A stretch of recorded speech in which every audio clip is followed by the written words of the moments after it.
Hi everyone, today is April 28th, 2018, and this is a Duel Assessment, your podcast for Yu-Gi-Oh! Duel Links. My name is Green Ranger. And I'm Deck Tech. And this has been a pretty interesting week, to say the very least, in Duel Links. There was a lot going on about the game being dead. Some of the top streamers, it sort of became a meme, but it was like, this whole dry period. And then this week, we got our updates, and we're also getting a new box. And then we got the level 45 character rank ups. So there's a whole torrent of cards that have just come our way. And I guess the game's not dead anymore since we have so much to talk about. Yeah, we've got a new event. So for people who like the story aspect, we've got a lot of new cards for kind of people who like brewing. And probably some of those cards are going to be good. So the competitive aspect, maybe we'll see a shake-up there. Hasn't panned out yet, of course, because some of these new cards, people don't have access to them yet. And if the rank 45 rewards are the new cards, then even if we have access to them, it's going to take a lot of time and effort for them to kind of make it into the meta. But we'll get more into that a little bit in the esports section. You want to talk about our weeks in the Duel World? Yeah. What have you been up to? I have something exciting to talk about. 100% win rate deck, but you can go first. That's good. I have been mostly just kind of keeping up with the events. This type of, I forget the type that they call it, but this kind of board game style event usually kind of takes up a little bit more of the time than some of the other events where you can just auto duel, or you only have you only have to wait for the legendary duelist to pop up, and then you only duel every once in a while to farm them and stuff. So I've been doing a lot of that. I've been doing a little bit of PvP. I'm now at Plat 4, but I'm still running that same Sea Stealth attack. It works fine. I actually have had a 100% win rate as well over the past couple days. I'm on like a 9-game win streak or something like that. But since it's like the same deck, it's kind of feeling a little stale. And since I'm spending time doing other stuff, I haven't played very much. Like I said, just 9 games in the last couple days. I'm just trying to get to Legendary 1 before the end of the month, and I'm currently at Plat 4, so it shouldn't be too hard to get there. And that way, like we talked about last week, I'll get the maximum bonus going into the qualifiers, and I just don't really feel like I have the time or energy to try to hit King of Games this month. So you got the last 2 months, so that's good enough, right? Yeah, I think I've established myself as a solid, as worthy of a podcast at least. Yeah. How about you? What are you up to? Yeah, so as I mentioned, I got King of Games on Monday, I believe. So it's been a whole week of celebration here. Celebrating my King of Games, and it has a 100% win rate, but that's against ice barriers. That's the secret here, and it's not like a 1-0 thing. I actually faced ice barriers like 6 times for some reason. I don't know why. In Legend 2 is a King of Games. I think people are trying to take advantage of like a one-turn kill meta, and they're just bringing back a archetype they liked playing. I like playing ice barriers. I played it on stream before, and yeah, I think that's what happened. And I just beat them every single time, so 100% win rate, yugioh deck. It's pretty much the same deck I used in the Kaiba Cup, but I took out Super Rush, Headlong, and I have Econ. I still have 3 anti-effect cards, I like to call them. There's 2 Chalices and 1 Memory Loss. I am not sure if Wall of D was in my Kaiba Cup deck, but it is there now. So it's just a general catch-up card to get against certain decks. And just against combat, a good combat trick when your guys are vulnerable. And of course, yugiohs are one of the top 3 or 4 decks in this one-turn kill meta, so it definitely had some strengths. And frankly, Legend 2 to King of Games was pretty easy because I didn't face too many Sylvans, and when I did face them, they didn't excavate the right cards, and I won. It's a bit of the coin flip thing. I went first often, and I just learned how to play a deck, I guess, and it wasn't that bad. Even though it was pretty frustrating to begin the month, this last climb was pretty easy. Yeah, I've found that the Duel Links ladder is not quite as difficult as or time consuming as like the Hearthstone ladder. Yeah. So I think the very top players can get to King of Games extremely quickly, and then it kind of because it bars people in King of Games to only play against other King of Games people, it then tends to dilute the pool a little bit. And so I haven't really found it to be the case in other games as much as this one, that towards the end of the month it does definitely get a little bit easier, like noticeably easier. Obviously you're not just walking into King of Games or anything like that, and people who struggle even towards the end of the month, totally understandable. You still have to earn your way there, but it's also just a little bit easier than if you start playing at the beginning of the month. I've definitely noticed that over the course of a few months as well. Yeah, and sometimes you feel like, let's say you need like a 6-game win streak to get King of Games. Usually that's what the case is. It sounds impossible, but with it being a bit easier, it just happens like, pretty easily. Yeah, the requiring multiple games in a row, I still think is not the best system. Even if you have those easier matchups towards the end of the month, it's still just like a recipe for tilt and stuff. But I do think that it tends to be easier towards the end of the month. Yep. So, yep. I'll probably share this 100% win rate deck if you want to check it out. It was pretty budget. Yeah. Though. Only have one of that ties of the Brethren card. So, yeah. Nice. Free to play deck, 100% win rate. Putting in all the buzzwords. Yeah, that's right. Put all the clickbait into the title. That's the title of the show, right? Yeah, that's the title. There you go. This is going to be our most listened episode just because of that. Definitely the most played on YouTube. Alright, let's talk about esports. We have 4 tournaments to talk about, which we'll talk about quickly. Most of them quickly because Masked Heroes took over. They put on their mask, kicked ass. Dueling's Meta Weekly 17. DK actually played in this, and it's kind of like a meme over there that he lost pretty fast, so anyone can beat DK now. Stick to casting. Yeah. First place, Havoc Billy Break. TCG player. Played Restart Masked Heroes. Not much to say about this deck. He only ran 1 Decider, which is interesting. Most decks run 2. It's the only one in this top 4 that had Hey Trunade in the main deck as well. Second place, second place, Mazariq, 21 card Masked Heroes. Again, not much to say. This one has 11 monsters, though. 3 econs. A little bit of a different sideboard as well. Kind of some interesting cards. We don't usually see Fire Formation Gyaku. It makes sense. It makes all the sense for this deck. Yeah. Because they can't flip your guy over or whatever. Dark Core, too. Dark Core is a card that seemed like it would be in every deck, but it's kind of like a side card now. Yeah. Third place, Serenity, Grit Sylvans. I guess Grit has become the new skill for Sylvans instead of Restart. Yeah, not much to say about this. You got a Rose Archer in the sideboard, though. The one upside of that for people who are not playing one-turn kill decks, it means their matchup against Sylvans is better now, because Sylvans are a little bit less consistent, but protected against that OTK potential. So if you yourself are protected against the OTK in the meta, you can then do a little better against these other decks that are now protected against the OTK. So, it's a little bit of a rock, paper, scissors type thing in that case. Yep. And third place, Limitless. This is another Masked Heroes deck, but this one actually has Fire Formation Gyaku in the main deck itself. Yeah, this one's kind of probably the least traditional, but even then it's only 2 cards different from like anything else. So, like we're saying, we're kind of seeing the same thing.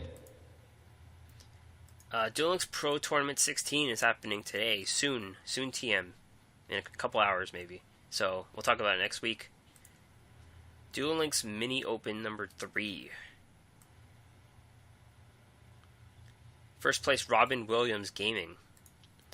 Robin Williams, 21 card version of Masked Heroes. They have 2 Cosmic Cyclones though, so that's what results in the 21 cards. Mm-hmm. Second place, Janeki. This one's a little different though. This is a dual standby version of Masked Heroes. You only got 5 monsters and 2 deciders, 3 drill darks. Got a lot of extra card draw in Dark World Dealings and Into the Void. Some one-turn kill boosters like Backup Rider. That just gives your monster a lot of attack. 3 Hey True Nades. So this is like a straight-up one-turn kill, let's draw a lot of cards version. Yeah, this is definitely an interesting kind of combo take on it, just to take people by surprise. As you can just kind of see by the way that it's built, the plan is to draw enough of your deck and then play a Hey True Nade, get yourself a Masked Hero, attack, Masked Hero again, attack, Masked Hero again, attack for kind of one-turn kill. Use a Backup Rider, or just not the effect of attacking directly, but instead just kind of, I don't know, attacking with the full face of the 2800, and you got it there. It's interesting. Yeah, it's amazing that a deck like this would get second place. It seems like they would have to flip a lot of heads to get there. Yeah, I think the surprise is always part of why decks like this can do well. You can tell, of course, that it's not the main meta version, and I think it's because once you get rid of that surprise factor, the deck stops being nearly as good. So like if this were the meta, you'd probably start seeing a lot more Sphere Karibos come back into the meta, because it beats Hey True Nade as the way to make the one-turn kill happen. So stuff like that. I love that he's bringing out the clever deck building, Yeah. to put his own twist on this very strong archetype. Third place, Captain Insano. Here we have Red Eye Zombie and a restart version. And Storm appears to be gone from Red Eye Zombie, so those days seem to be over for now. So there's no Bones Res here. Interesting thing, the sideboard has a card called Warrior Elimination, which has like super old card art. That's the target against the Masked Heroes. Mm-hmm. And that's just a normal spell that reads Destroy all warrior monsters on the field. So obviously for that to work, you need to survive a turn, and Red Eyes can maybe do a little better than other decks at that because it has Bacon Saver, and as well, of course, as like just putting a Red Eyes in the way, and Econ and normal stuff. But other decks have Econ too, they just don't have the Bacon Saver. Same idea as the Sphere Karibo that I was just talking about, where you've kind of got that way to stop the OTK that they can't beat by playing Hey True Nade, and then you can kill all their stuff. And third place, Ultra Plant Grit Sylvans. This one has a Snipe Hunter, which makes sense because they have a lot of graveyard things with Rose Lover and the Carrot as well. Yeah, I like Snipe Hunter now. So the reason why I think it wasn't as good before was because you were all in on the whole Sylvan plan. But I think now with Grit, you should be playing a little bit less kind of like a combo deck and a little bit more like a value deck with a combo finisher. And so I like this slight change. It's really only a 1-card difference in the main deck where he subbed out a Ultimate Providence for a Snipe Hunter, but you know, it's a nice change.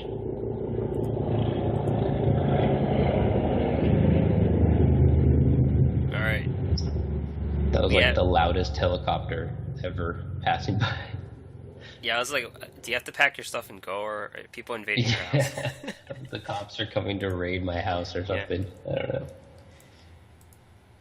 Okay, the All-Day Invitational by Three Kings.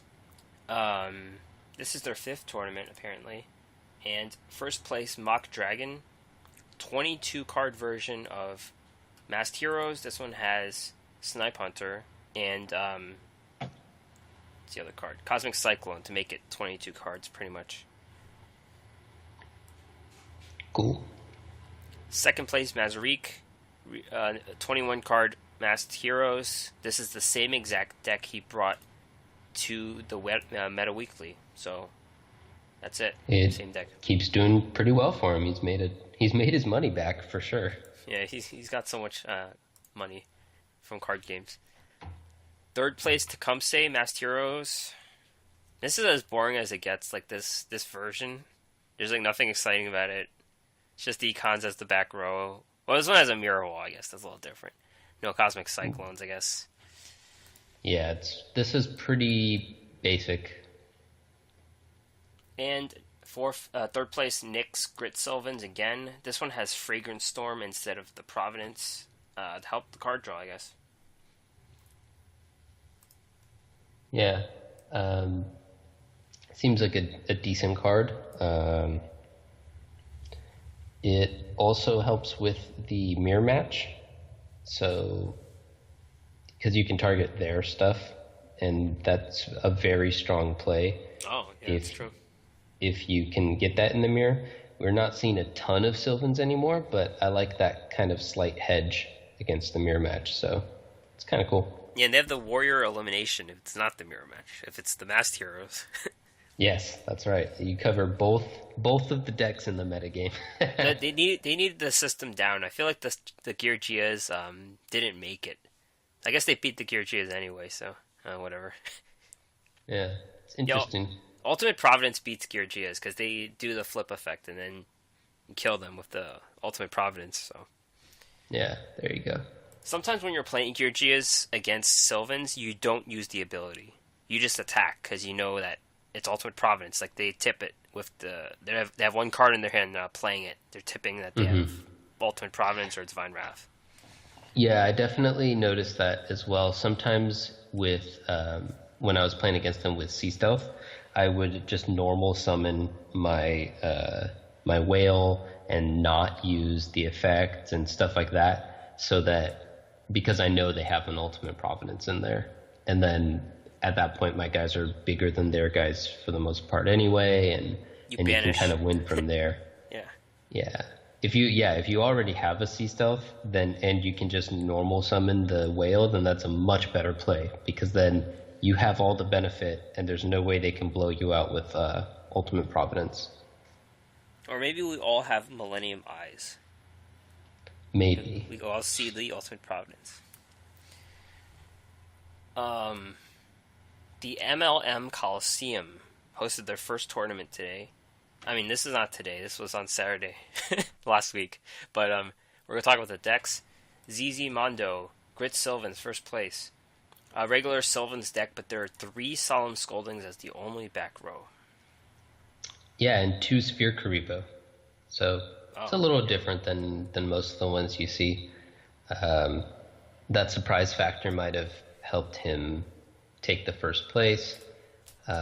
Sideboard's a little interesting too, with 3 Rose Archers. I don't think I've ever seen anyone run a full set.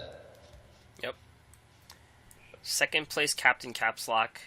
Archfiends. This is the version I've seen in the ladder the most, with Lila the Lightsworn, and they have Invader of Darkness too. I guess the third place deck also has Invader of Darkness, but this one is pretty common, where they have the Archfiend's Roar and Needle Bug Nest, and the Snipe Hunter too. Snipe Hunter is pretty standard because they like having random Archfiend cards just in the graveyard to bring back or to use the ability for. It's interesting. I have not seen like anything like this on the ladder, so maybe Archfiends have switched up a little bit. Like I said, I haven't played a ton of ladder. You've definitely played more than I have, so it looks a little new to me. The ones that I was seeing a lot more of were just all in on kind of comboing and just 100% devoted to the Emperor, which obviously is still pretty core to this one, but I didn't see any Lilas, I don't think. Yeah, it's just to help the trap card. Because the Call of the Archfiend trap card brings any of the big ones back. So you just dump the big ones away, Yeah, it looks like a fun deck. I've always liked Archfiends and wished that I could play it, but requiring 3 Emperor just hurts. I think in the Kaiba Cup, I lost against this deck the most. I feel like they were the strongest deck. I don't know why. Maybe they were just the strongest against you. Yeah. It's also one of those decks that because it's so expensive, not a lot of people play it, and because not a lot of people play it, not a lot of people play against it. So it like you, if you're playing it, have the advantage that you understand the deck much better than most of your opponents do, and so people will misplay against you all the time because they don't recognize the deck, or they just don't have experience playing against it. And you get some kind of free percentage points that way, as opposed to if you were to call it like a perfect meta in a vacuum, you could maybe say that the win rate would only be 55% or whatever, but you're stealing extra percentage points by the fact that just people don't know how to play against the deck. Yeah. Third place, Wybona, Masked Heroes again. Yep, pretty standard list. Yeah. And fourth place, a person who doesn't have a name, Archfiends. This one has Fiend Griefing in it. Doesn't have Lilas, I guess. So it's more concentrated on the big monsters. It's only one 4-star Archfiend Cavalry and one Snipe Hunter. The rest of them are big Archfiends. And Invader of Darkness. Yeah. You know, what's interesting is I don't know if I saw Archfiend's Roar before. I think what I was seeing when I was facing Archfiends Trance, was... right? Trance Archfiend? Yeah, Trance Archfiend, and a lot more cups. And what you would do is you would just summon the Emperor using his normal summon without tributing effect, and then you'd silence him with the cup and attack for 3,400. And then you have various other recycle effects and stuff like that.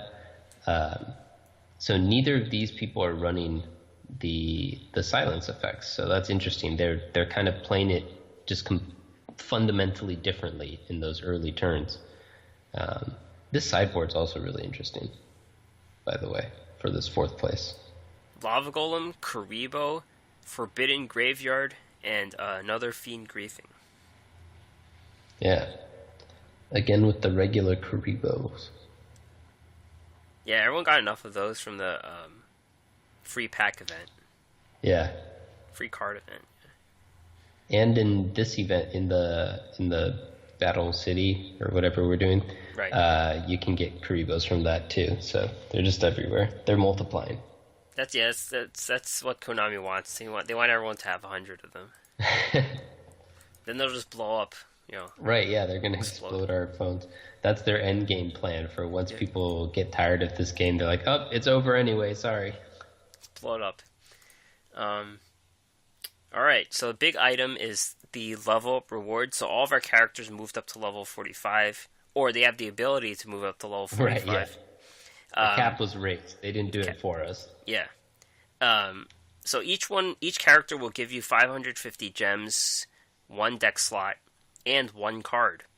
When I talk about people being upset. Yeah, so people were a little disappointed because if you look at first of all, the deck slot's not really important, so that's kind of like a wasted thing.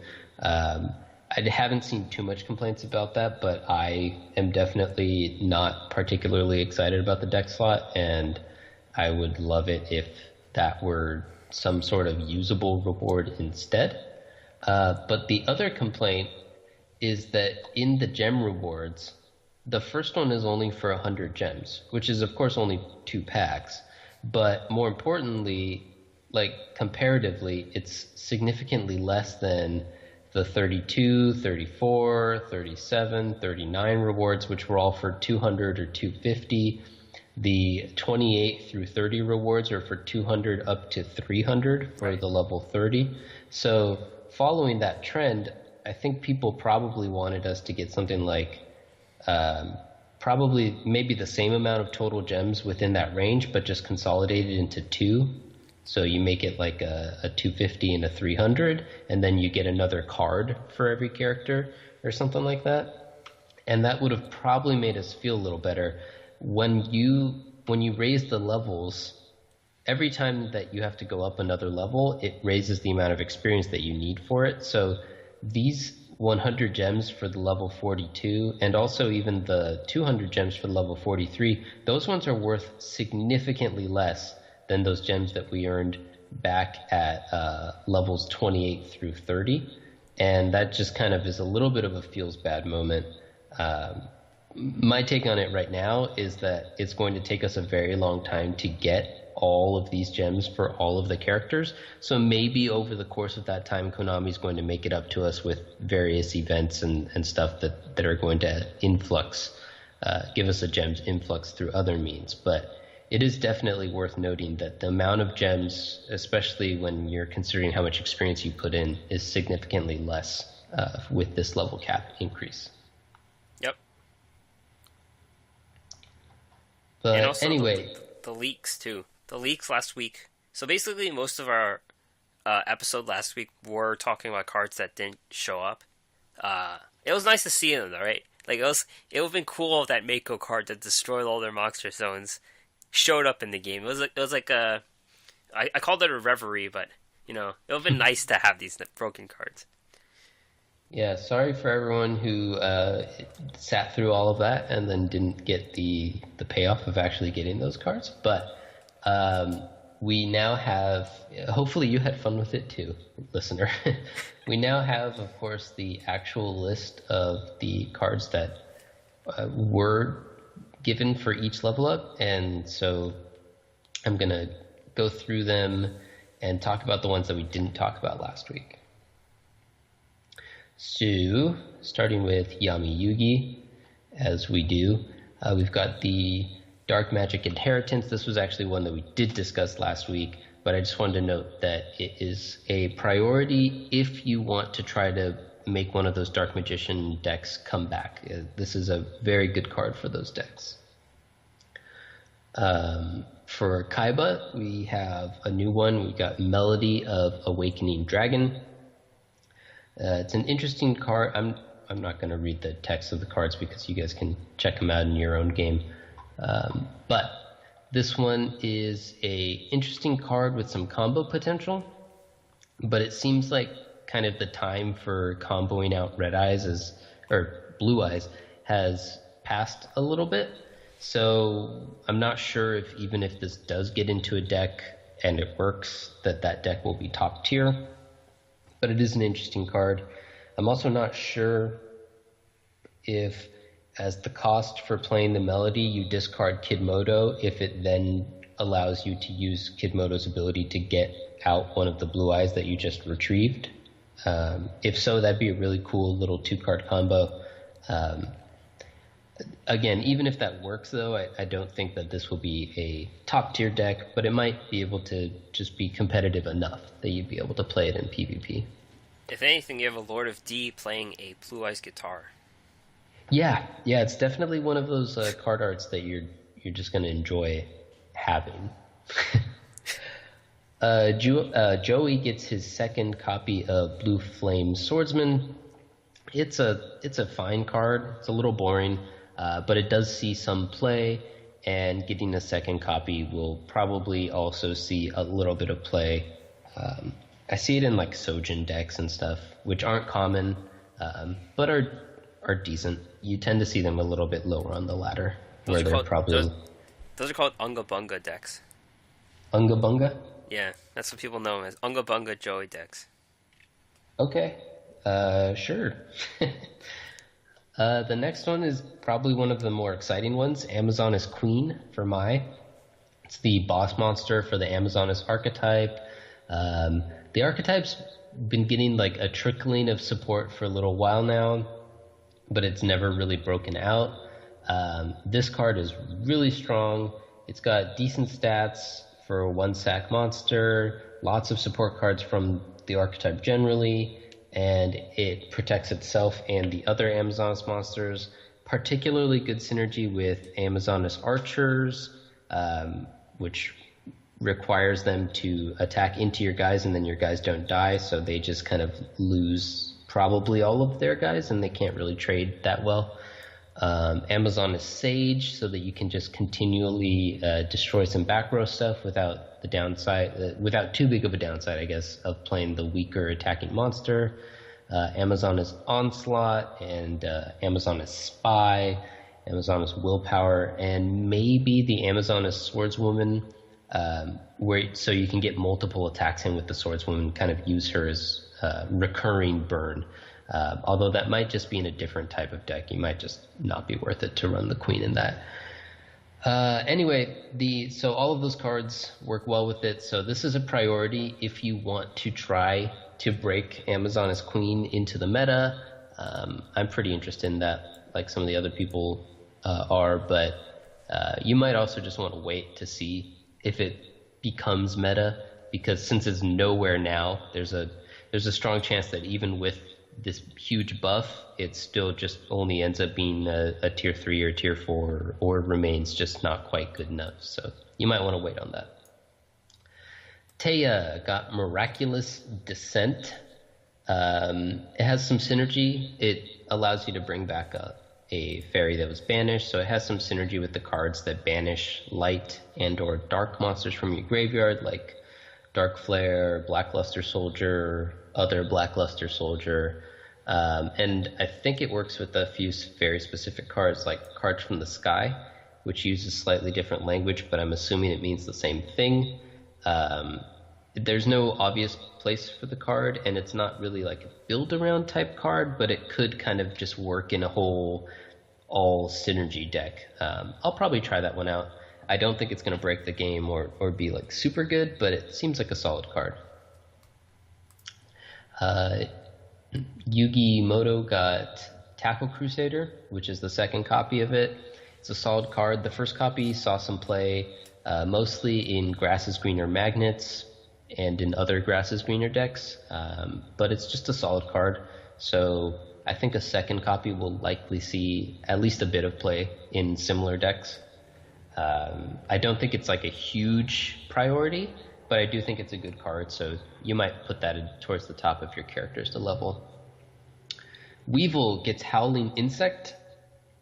We've seen a lot of cards with similar effects like this. This is more powerful than some of those other ones, but it still doesn't really seem to have any place. The other ones don't really see any play in PvP. They're pretty much only for farming decks, and so I don't think that this is really a relevant level reward. I wouldn't prioritize it. Rex. I don't even know how to pronounce this card. Overtex Qualtis? Okay. Doesn't really matter because I don't think this card's going to see much play either. 5 banished dinosaurs is like a very big amount. This has no place in any deck that we're seeing now.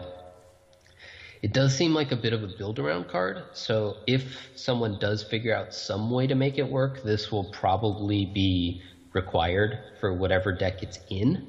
But I don't think that any deck that it's in exists like now. I have no rush to get this card. Yeah, they have the Survival Instinct Trap, and then they have that Tyranno Infinity. So it's kind of like there are cards that fit, I guess, but there's like no one's done anything with it, so that's what it is, I guess. Yeah, the Tyranno Infinity is kind of the same idea. Those probably go into a deck together. I don't know. We'll see, I guess. Yeah. Mako, Aegis of the Ocean Dragon Lord. It helps level 3 or lower, which means Hammer Shark, maybe Legendary Ocean, but also all the cards that kind of work with Hammer Shark. This is kind of taking us back a little bit to the original Hammer Shark builds, which obviously weren't as good as the Sea Stealth ones, since now Hammer Shark only sees playing Sea Stealth instead of those originals. With the Flying Fish decks. But I don't know if this is good enough to bring us back. It's not really a build-around card because you can't tutor it out like you can Sea Stealth, but it might be good enough to kind of tweak the way we build Sea Stealth to be a little bit more towards that old Hammer Shark style, and then you can run this, and you can run the other Mako Trap I forget what it's called. That's really good. The level 40 Fish Depth Charge. Right. So there's some room to think that this might switch up our decks a little bit. It's not going to like completely shape the meta or shift anything huge, but I do think it could change how we build stuff a bit. Merrick got a card Nudoria, which is another 1-for-1 removal card similar to Maneater Bug and Yomi Ship, and Adhesive, whatever, Sticky Bomb card. Those cards, all of those see like a little bit of play in kind of stall decks, so there's a solid chance that this one might see a little bit of play as well. It has maybe a better type and attribute in that it's a Dark Fiend, so that might help it see a little bit more play as well. Or it could just be a substitute for one of those in those other stall decks. Again, it's not likely to kind of break the meta or anything, but it will probably see a little bit of play. So it might be somewhat of a priority, especially if you don't have any of those other ones, because maybe you started playing a little bit after those packs came out or something like that. Bakura gets a second copy of Dark Ruler Hades, or Hades, depending on where you are. And the first copy sees no play, and I don't think the second copy will see any play. It's a fine card, but we're past the phase in this game where you can just play fine cards. Bandit Keith got Proton Blast. We talked about that one last week. Ishizu got Gravekeeper's Visionary, which we talked about last week, but I wanted to highlight to say that this is probably one of the highest priority cards. If you have the other pieces for Gravekeepers, this one's one of the more exciting ones to possibly revive the Gravekeeper's archetype. Odeon got Quantum Cat, which is pretty funny, just in terms of art and name and all of that. It's a great card for stall, except that Econ it's not quite as ubiquitous as it used to be, like maybe a month or two back, but it's still very common. So I gotta assume that it's likely going to be switched into attack position. But if you can avoid those, it's a really solid stats for basically free. We have a lot of trap monsters now, which means we're probably at that critical mass where decent ones aren't going to see any play, and if there's a deck built around trap monsters, then we're at the point where that deck can definitely exist because there's enough of them. So it's unclear if the big number of trap monsters plays in favor or against this card. It's another card that I don't think is going to break the meta or create new archetypes or anything like that, but it might see a little bit of play kind of in something else that already exists or that, can come into being. Pegasus got Toon Gemini Elf, which is one of the stronger Toon monsters, but unfortunately the Toon monsters aren't really good anymore. Not sure if they can really ever come back into the metagame, and this just seems a bit too slow. Mokuba got Ruins of the Divine Dragon Lords, which is apparently the second copy we have in the game.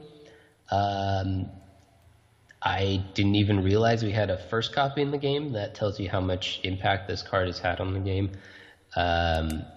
There's kind of a lot going on in the card, but none of it is very relevant right now, it seems. I think the best use of the card and when it might see more play is when there becomes a target for the first kind of silence effect. So you can special summon a dragon and negate the effect, and if there's a negative effect you want to be negating, then that could be very powerful, and then it just kind of allows you to refill your hand and give a little protection. So might see some play at some point, but I definitely would not prioritize it because we're not using it now, so why would we start using it with the second copy? Paradox Brothers got Jurai Gumo, which is one of the cards they use when they come to visit us, and it's not particularly good. It gets completely destroyed by put into defense position cards like Econ and Windstorm and Kuribo. It might see a little bit of play in like a suicide style aggro deck, like Handless, and they're called that because they go all in. But we haven't seen that type of deck in a while in this game, because it's just kind of really hard to play. It's a little too fair now for this game. When you're special summoning huge monsters and you have one turn kills and stuff, playing one monster, even if it's a 2200 4-star per turn, is just not good enough anymore. So I don't think this is a good card. Arkana got Skilled Dark Magician, which is our second copy. We discussed it last week. It's decent for Dark Magician decks, so you might get it. Bones got the third copy of King of the Skull Servants, which we also discussed last week. It is it's a decent card, I guess, but the deck's just not there. There's not. I wouldn't make it a priority because we don't need 3 copies of King of the Skull Servants. We don't need that deck.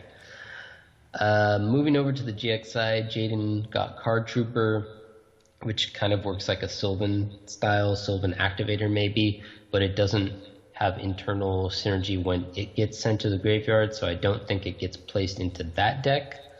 The buff effect that it gets only lasts on your turn instead of through your opponent's turn, so I don't think this card's good enough to see play.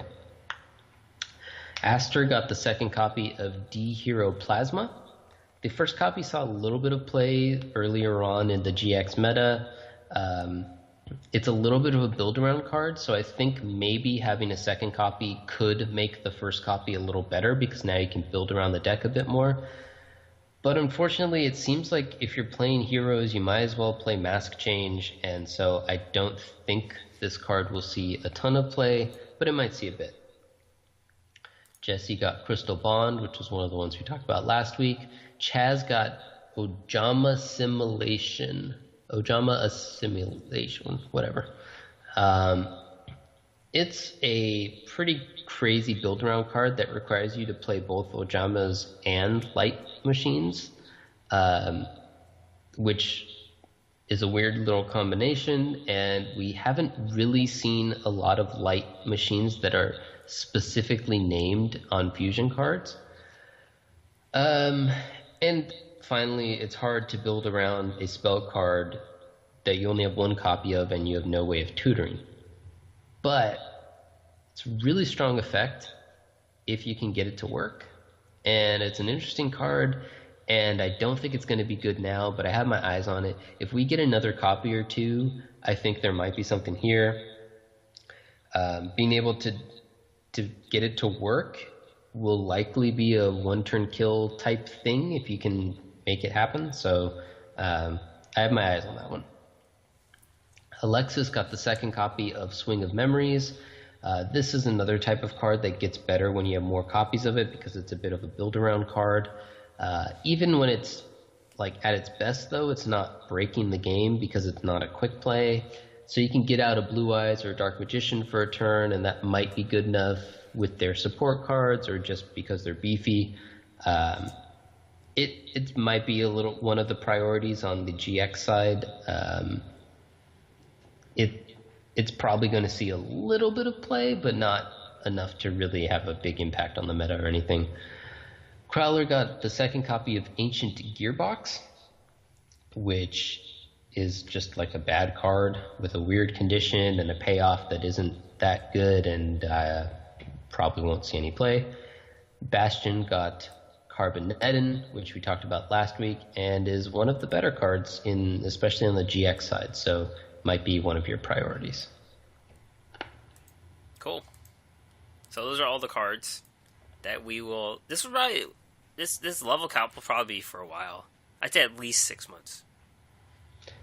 Yeah, they tend to be a little bit slow on the level caps and level cap increases, and this one will take a while because we've been playing with it for like a day and a half now or something, 2 days. I don't know. Yeah.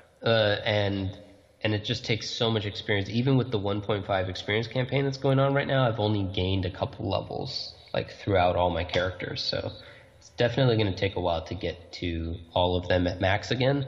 And then usually once I get everyone at max, it then takes them like a month or maybe even more after that to raise the level cap or to introduce new characters again. So we're probably going to get a new character before we see another level cap, I think.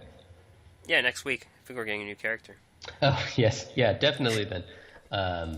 But then I think maybe another new character after that. Or at least 5. 5? Maybe. Well, GX is missing a lot of people, I guess so. Mm.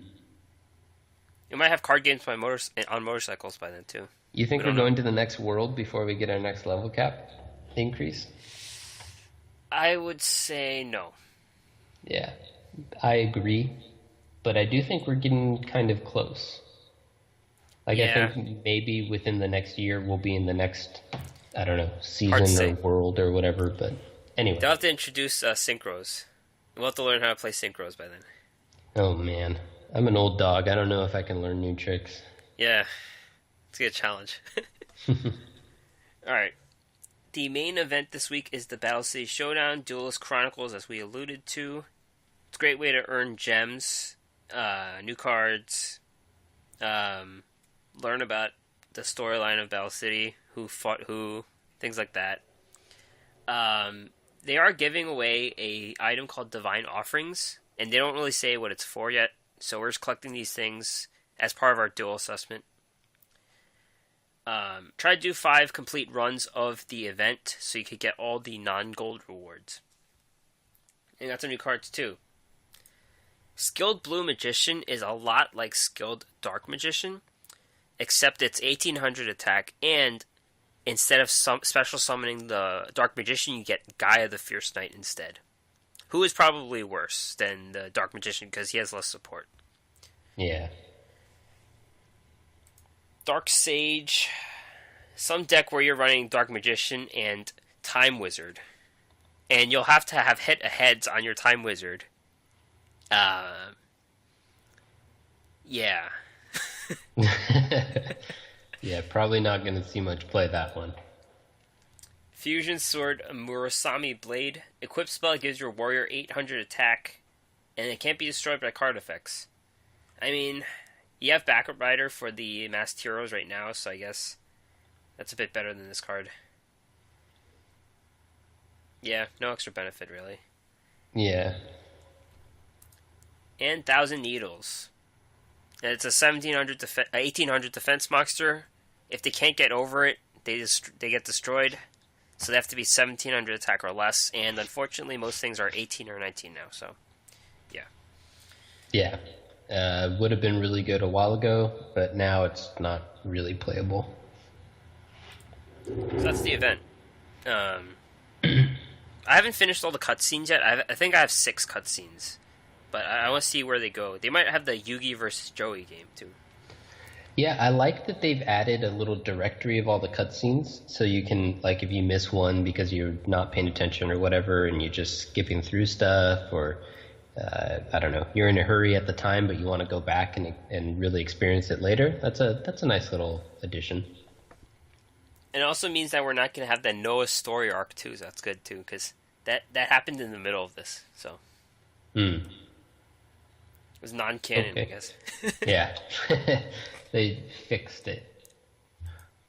Pick a gift campaign. So there's 2 new cards. I mean, there's a bunch of cards there, but they're repeats. But there are 2 new cards. Biteline is a 1 tribute 2400 with piercing. That's all I have to say about it. I'm probably going to take it, though, because you're picking that or a rare ticket. So probably taking the Biteline. Lion Alligator, they're making us choose versus the 100 gems. I'm probably taking the 100 gems, but the Lion Alligator is a 1900 reptile that gives piercing to all your other reptiles. So, yeah, it's not solid. Hard. Yeah, exactly. It might see play. Like you pointed out in the notes here, we already have something similar to it that does not see play. I don't remember what it's called. The water one. Do you remember it? I don't know what it's called. No, I don't remember. It's probably holding a trident. I'm assuming, and because that's piercing. Yeah, that's how you know it's piercing. Uh, no, I don't remember, but I don't know. I might take the card, even though I always love to grab gems. You did skip 50 gems on purpose once. Just kidding. That was unknowing. You skipped 50 Unknowingly gems. did, yeah. I also failed to finish the last event, the Merrick. Like, time ran out. For some reason, I thought I had 2 more days to do it, and so I was like, I just didn't do everything. So I've left a lot of gems on the table. Shame Well, on that's me. the playing him 60 times thing, right? Yeah, That was very hard to yeah. do. I didn't finish that, and I didn't finish. I had to summon it one more time. Raw, I think, whatever Oh it yeah, was. I that's had to annoying. summon it one more time It, because that sucked. So it was so bad in casual when people were trying to actually win the game. That's what angered me. Everyone should just play along and let them summon Ra and things like that. yeah, come on, guys. People actually casually doing it. What is this? Anyways, so you're gonna get the line alligator. I don't know. You're making me feel bad. I might want to get it now. I don't know. We'll see when the time comes. All right, we're finally getting to the mini box Visions of Ice. This is coming on Monday, about a month before the new games, the WCS games. 3 weeks maybe. It's different though. There's two distinct archetypes, unlike a lot of random cards being sprinkled in. There's two distinct archetypes here. So we're going to go over the URs and SRs. Do you want me to read everything? Yeah, I haven't. I took the level up reward, so I haven't seen too much of the mini box. I have it open, and I've seen a few of the cards, but I haven't really thought about them all. So why don't you take the lead on this, and I'll comment. Okay. So the UR is the Tricky, 5-star 2000 1200 spellcaster. You can special summon this card from your hand by discarding one card. So it's a ramp card because you could use it to tribute summon another card. But the thing about it is it has extra benefit with discarding a card, which can help trigger other abilities. Then you could get two tribute summon on the board or something like that. Yeah, and it's really solid with like beatdown. It's really good with hazy flame because whatever you're discarding, you can then summon anyway when you use it to the hazy flame ability. So I really like this card. I think it's really solid. Yep. White Knight Dragon. We actually talked about this last week because we thought Alexis was giving it away, but she's not. So this is the card that has stats like Blue Eyes. It protects itself from spell and trap targets and negates them, and also protects your monsters from attacks. So there are benefits here. You send the trap or spell to protect your monsters, and you could combo it with Big Bang Shot, so you could remove their monster. Mm-hmm. You could use Big Wave, Small Wave to actually cheat it out because it's a 2 tribute. So you could just play like a water deck and then bring this guy out. It has enough upside to make it not like the worst card, I think. Yeah, and the fact that it's not a level reward, you can stock up on 3, which is like a semi joke, but it does actually mean it's better because it's a build around card. So if you're building your whole deck around a card that you only have one copy of, you definitely run the risk that you've made a whole deck that's bad if you don't draw this card, and you have a low chance of drawing this card. If you have multiple copies, 2 or maybe 3, then you can actually build your deck around it and not have that problem with the consistency. I don't think that it will be as good as some of the other build around cards that we have, the Archfiend Emperors and whatnot, but I do think that it might see a little play. Probably not going to break PvP, but it's a decent card. And dragons have more ways than ever that you don't have to tribute this, I think. I feel like there's so many ways to cheat out dragons now, with Mokuba 2 and the Kid Motos and whatever. Yeah, that's definitely true. So even though it's a little weird to see a water dragon, the dragon tag is still super powerful. Yep. Dragon Ice is a 5-star 1800 2200 dragon. When your opponent special summons a monster, except during the damage step, you can discard one card and special summon this from your hand or graveyard. There can only be one Dragon Ice on the field. So it's a lot like the Tricky, and then you discard a card and then you bring him back. And the opponent special summoning a monster happens with almost every every deck in the meta now. So Yeah. this is going to be on the board. Yeah, yeah, it's an interesting card. I kind of hate the name and the art and stuff, but I like the effect. It's a solid card. Interesting stat line too, 1800, 2200. You would normally think it'd be kind of flipped, but like you said, similar to the Tricky, it doesn't allow you to use it right away, so you can't do the same Tricky thing where you're using it as ramp on your first turn at least. But it's a solid card. I think this one might see some play. Do you know that this was actually a fan-made card? Really? Yeah, someone drew it, and then they remade it for this card. There's like 12 fan-made cards. Huh. Yep. Well, that's awesome then. I take it back. I don't think the art really works all that well, but the fact that a fan made it kind of gives that a little bit of a pass and makes it really cool. It was based off of potentially not that great drawings, so that's why the art looks like that, I guess. But I don't know if they made the ability. I don't think they probably didn't. They probably just made like the basic concept and the name, probably. Yeah. Well, yeah, and the name's just weird to me too. Like, why not Ice Dragon? Is there already an Ice Dragon? Is that why? Or like, I don't know. Probably. I don't... It's possible like a child made it. Like they tend to make fan art things like children submit them or something. So I guess that's why the name's like that. Maybe, I don't know. Maybe it's also like a translation thing. I don't know. It just seems really weird, but whatever.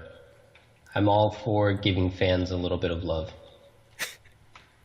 Blizzard Princess. This is another card that we thought Alexis was giving us, but it's not.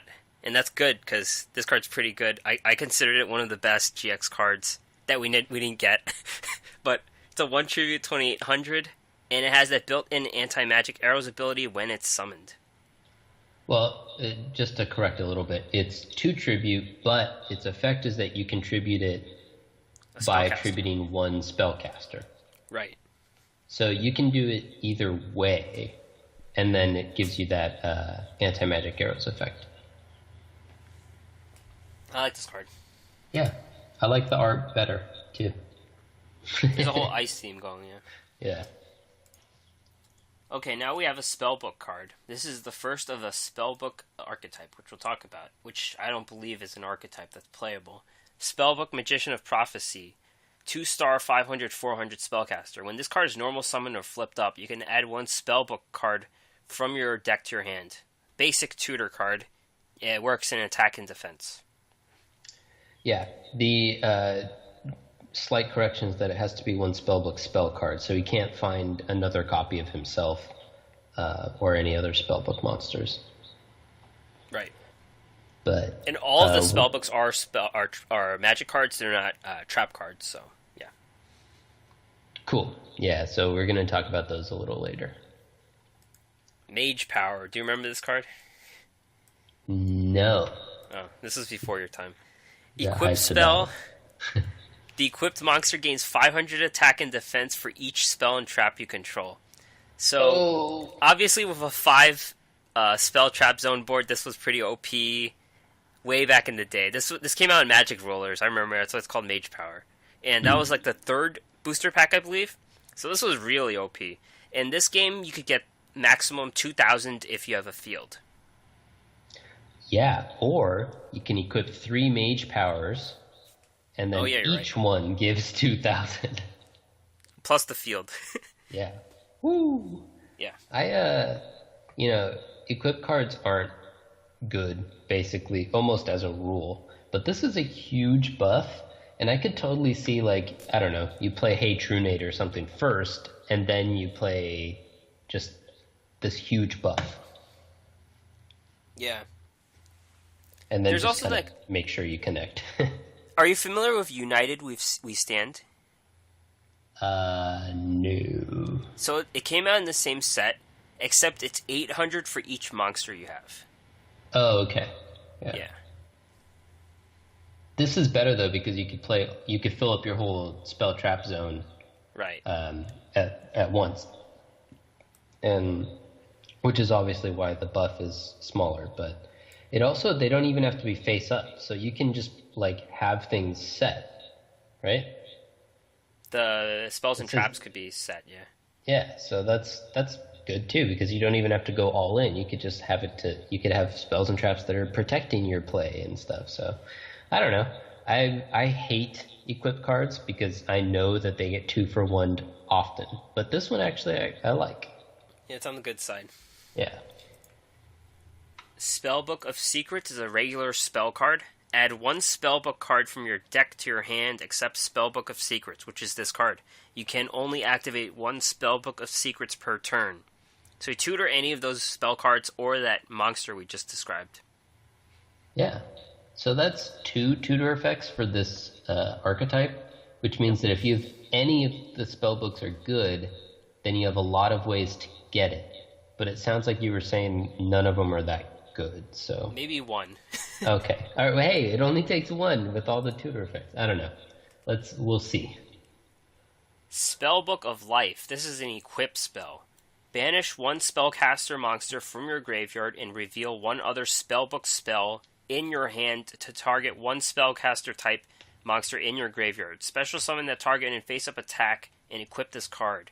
The equipped monster's level is increased by the level of the monster that was banished for this effect's activation. You can activate only 1 Spellbook of Life per turn. So this is more of a build-around for spellcasters because you need 2 different... You need 2 spellcasters in the graveyard. So you're banishing 1, you're bringing 1 back. Unlike the other Spellbook of Secrets, this one actually does something, so we're going to see... It's hard to say if this would work. The monster gets a really big level, though, I guess, so... Yeah, the level's interesting because it's not usually relevant in this game, but sometimes it is. So there might be something like sneaky there that might matter that you wouldn't normally think of. It also doesn't have that stipulation that most of these types of cards do, where if this card dies, so does the monster. Yeah. So it's a solid reanimation card, but it has a downside that you have to build your deck in this very specific way. And you have to have a little bit of that setup with the 2 in the graveyard. So if you can make it all work, then it seems like a really solid card. And well, if you can make it all work and the deck is worth playing, once you have those targets and stuff, then it's a very powerful effect. Tribute Burial is a regular spell card. You cannot special summon for the rest of this turn. Once during this turn, you can conduct a tribute summon that requires 2 tributes by banishing 1 monster from each graveyard instead of tributing. It's still treated as a tribute summon. So you could cheat out a 2 tribute, but it's conditional on your opponent having a monster and you yourself. I think this card's really solid. It's not a quick play, so you can't if it were, then it'd be just broken. But it gives you some of that ramp effect. We already have some cards that we played just to remove stuff from graveyards. Right. The cost of 1 thing in your graveyard isn't huge. I have a little bit of a propensity to enjoy ramp effects, so maybe I'm overvaluing it, but I like this card. Yeah, it works for certain decks, because I don't typically play tribute decks, so I guess I don't like it because of that, but I think it will see play if tributes are back. Yeah. It's also interesting because it says you can't special summon for the rest of the turn, but it doesn't preclude you from special summoning before. Yeah. Unlike some other cards that have similar things where they say you can't special summon the turn that you play this. This says you can't special summon for the rest of the turn. So that's actually kind of a meaningless restriction, I think, because you would just special summon first. Yeah, some people will mess it up, though. Some people will mess it up, and every once in a while, the order might matter so that it actually does matter, but I think most of the time it won't. Right. Last SR is Treacherous Trap Hole. Normal trap. If you have no trap cards in your graveyard, target 2 monsters on the field and destroy them. So this definitely works for decks that don't run trap cards, like Sylvans, I think. or Cyber Angels or something. Yeah.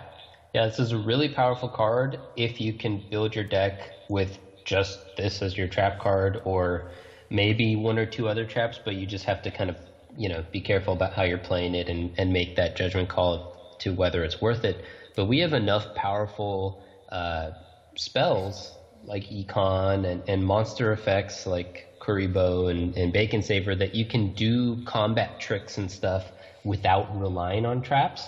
And so it's not terribly hard to build a deck without other traps.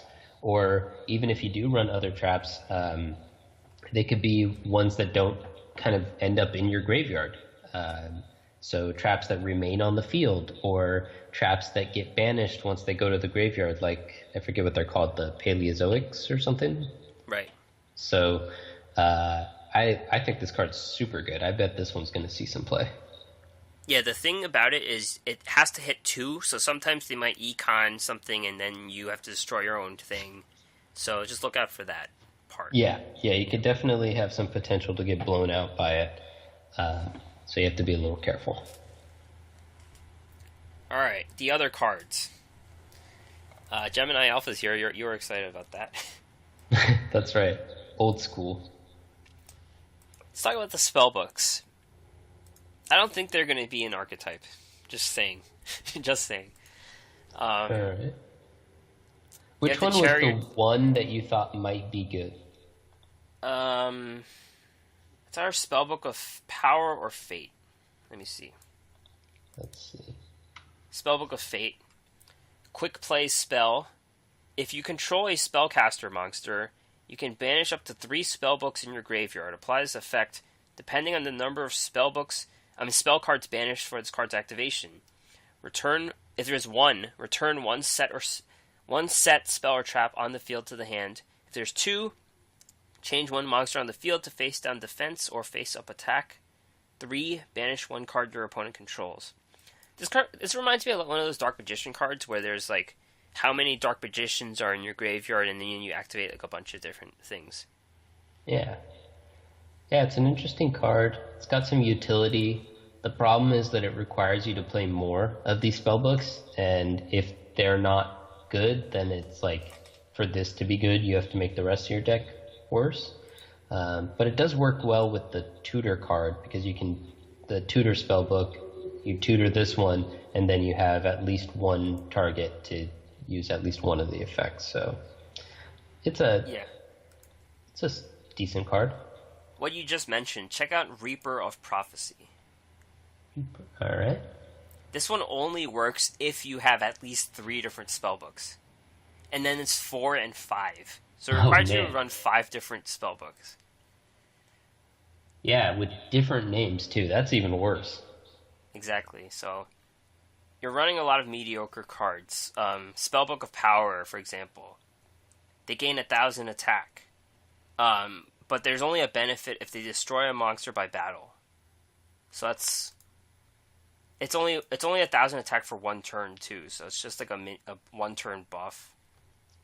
Yeah, and this one's not a quick play. So if this were a quick play, it'd be really good, because when you do your attack, and then when it's the right timing, when they haven't used an effect or something, or when you know it's going to go through for lethal, or when you know it's going to connect with the monster so you can get the refill effect, then you would play it.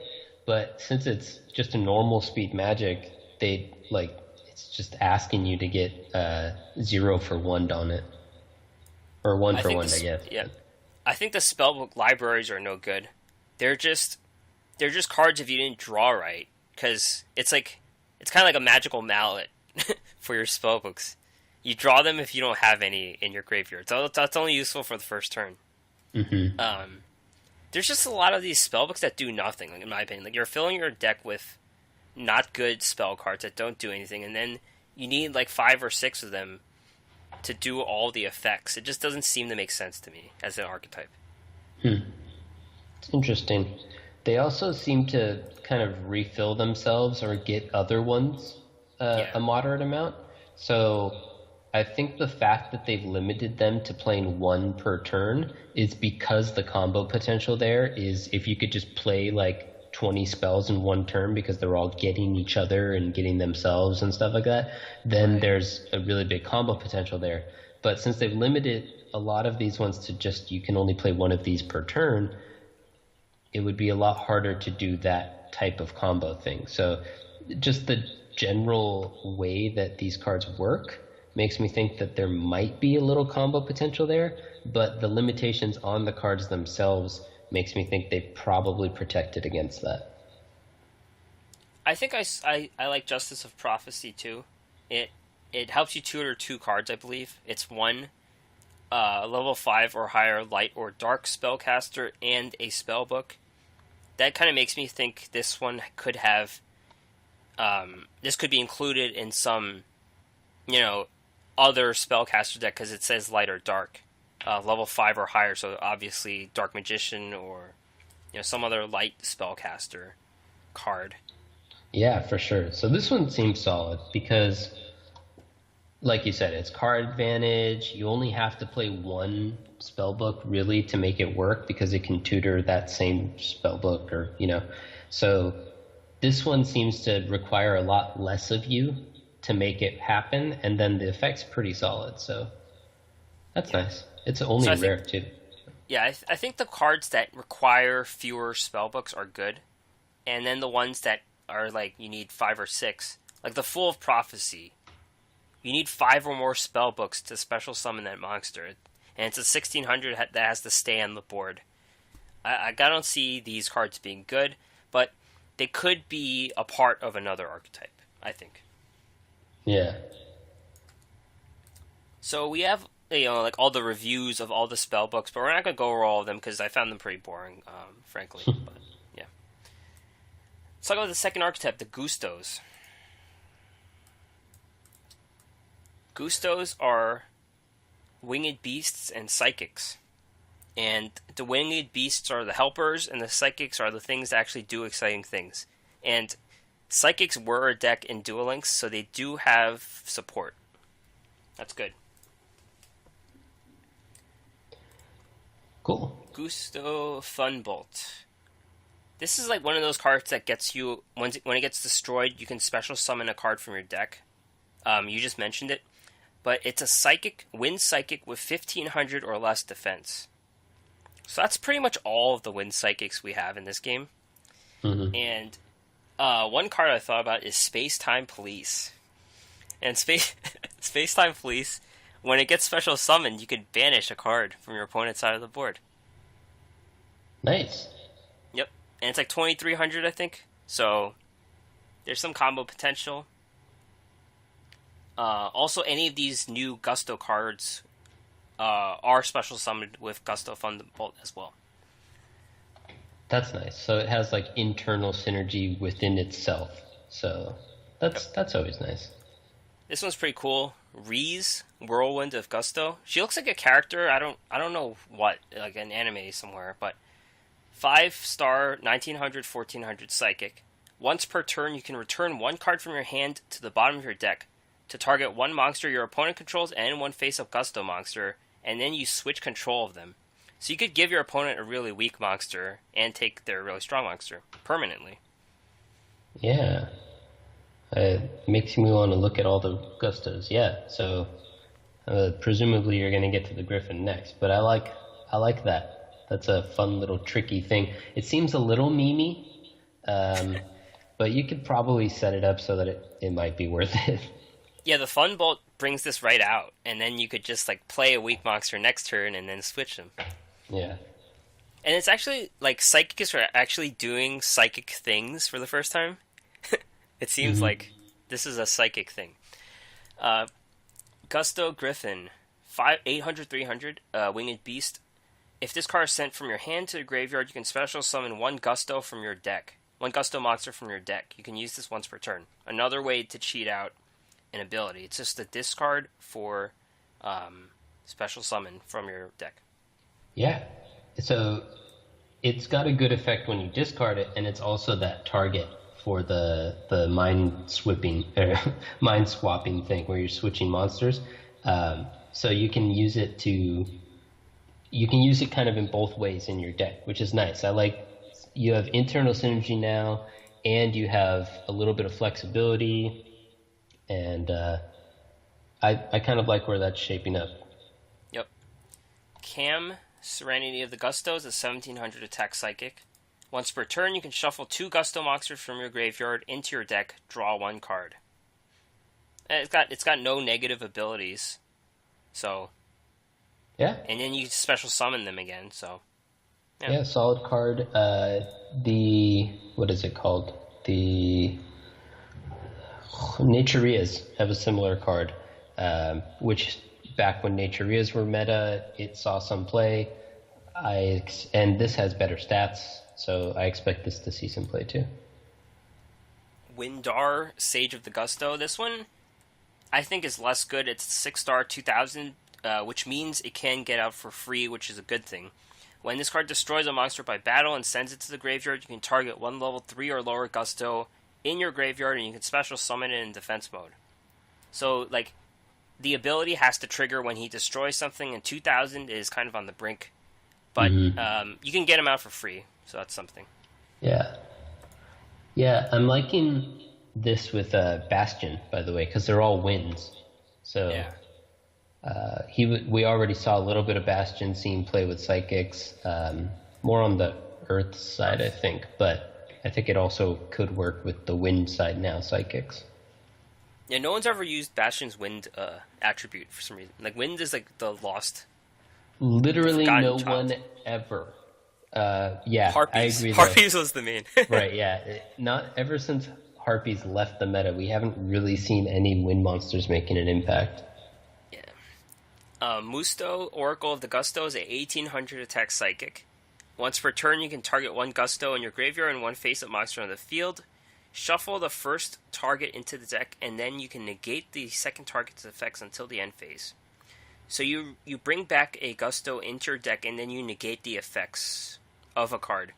It's not the best card, but it kind of does things like what Forbidden Chalice does, sort of. But it's on your turn, though. That's the thing. Yeah, a little bit. It's not, since it's the speed that it is, I don't know the speed labels or anything, but you can't do it on your opponent's turn. You can't do it like in response to them activating stuff, so it's significantly weaker than Chalice in that for that silence effect.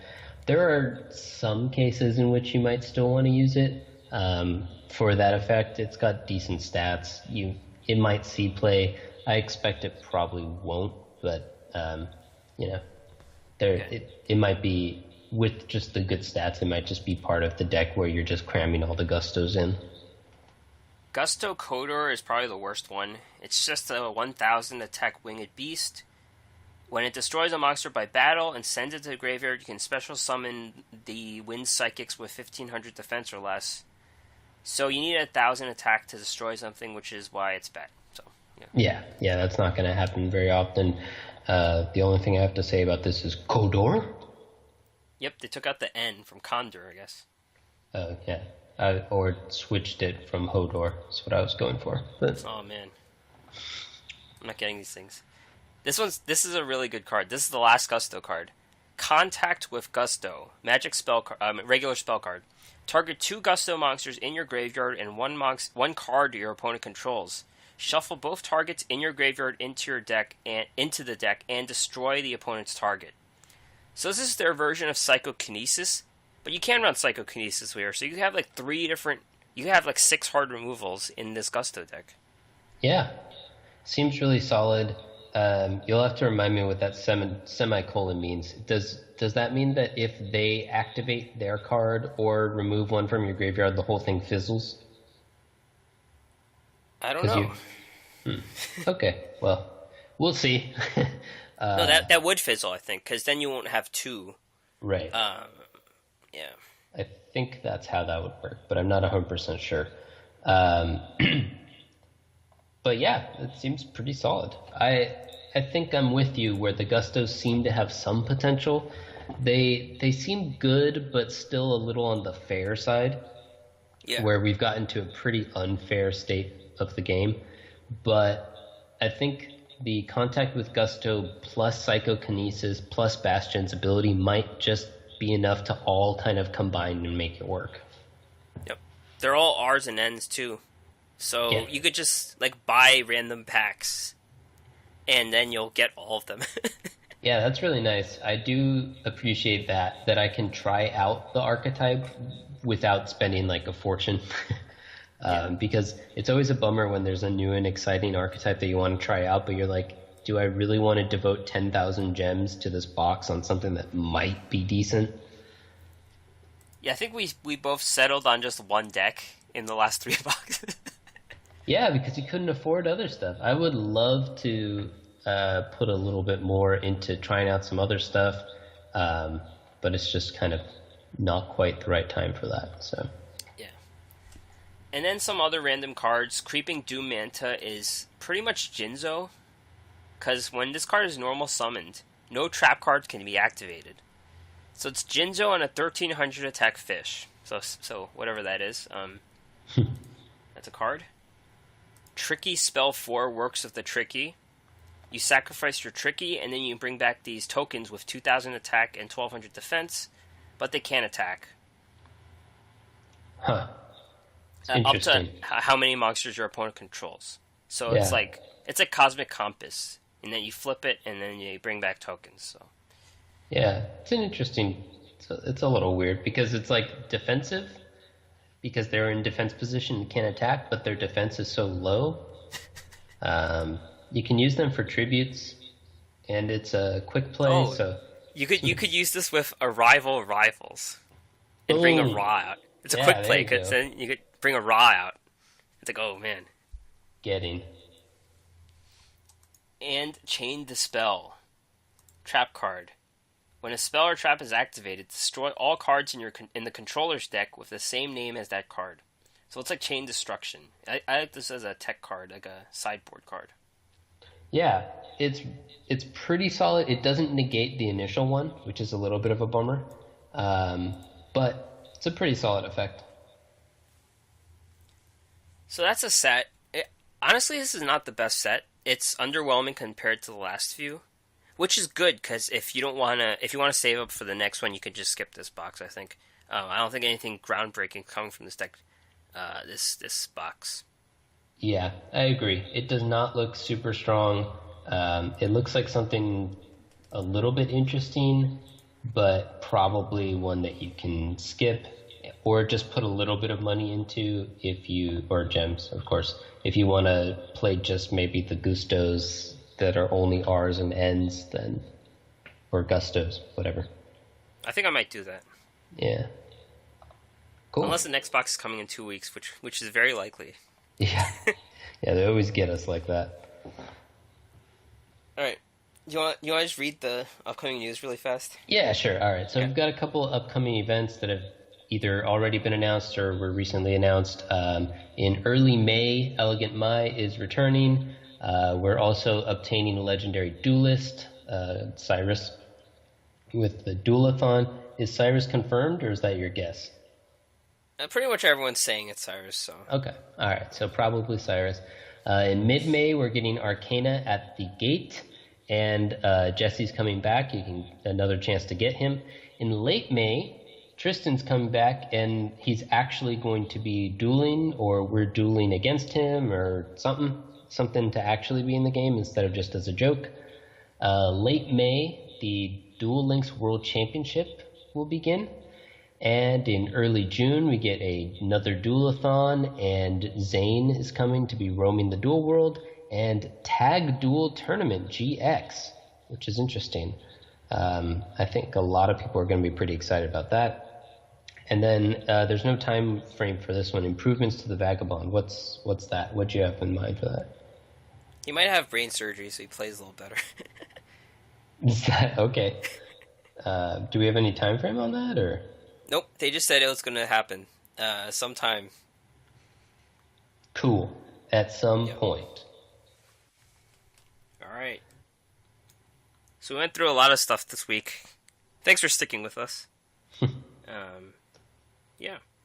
Listen to this podcast and subscribe on iTunes, Stitcher, Google Play, Music, Overcast, and YouTube. Check out the podcast and more at our website, theduelassessment.wordpress.com. If you want to help support our efforts, patreon.com/duel_assessment. Email us with any questions at duelassessment@gmail.com. Or you can find us on Twitter, duel_assessment. Me, Green Ranger HS, DeckTech at HS DeckTech. Yep, love to hear from you guys. We're looking at revamping the Patreon a little bit, so we'll keep you guys updated on that as well. Yep. All right. See you guys. See you next time.